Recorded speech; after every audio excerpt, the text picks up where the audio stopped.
রাঁচি যাওয়ার পথে আমি একটি রেল স্টেশনে নেমে পড়ি, যে রেল স্টেশনটির নাম ছিল বেগুনকোদা রেল স্টেশন।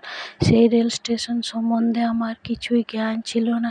সেখানে একটি ট্যাক্সি করে আমি যখন যাত্রা শুরু করি, তখন দেখি ট্যাক্সির মধ্যে একটি লোক ট্যাক্সিটা চালাচ্ছে। সেই ট্যাক্সিতে বসে করে আমি যাই, কিন্তু লোকটিকে আমি পিছন দিক থেকে দেখেছিলাম, তাই সামনের দিক থেকে দেখা হয়নি বলে আমি বুঝতে পারিনি যে সেটি একটি ভূতে চালাচ্ছিল ট্যাক্সিটা।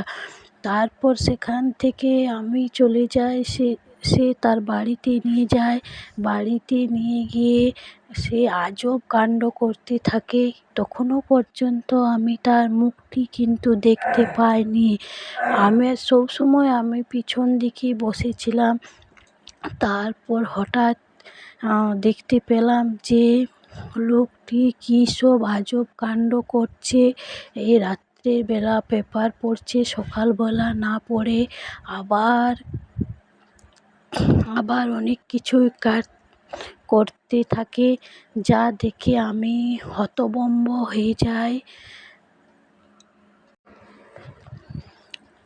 তারপর দেখতে পাই যে লোকটি কিন্তু ডিনারও করছে রাত্রেবেলা, আবার কিন্তু অনেক কিছুই করছে একা একা, আর প্রচুর চিৎকার করছে, যা দেখে আমি প্রায় ভয়ে একদম যাকে বলে হাত পা গুটিয়ে যাচ্ছে।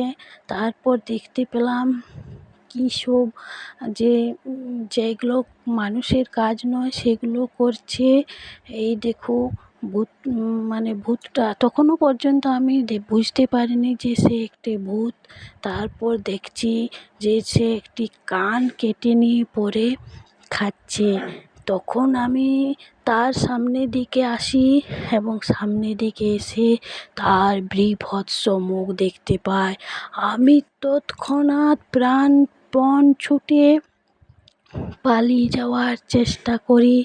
পালিয়ে প্রচুর ছোটাছুটি করি আমি পালিয়ে যাওয়ার জন্য, কিন্তু তাও সে একটি বাইক নিয়ে পরে আমাকে ধাওয়া করতে থাকে এবং তাড়া করতে থাকে।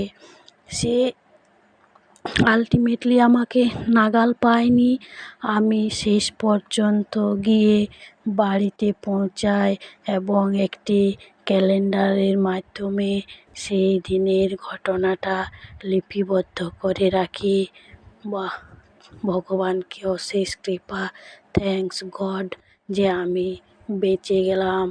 এখানেই শেষ করছি আমার গল্পটা।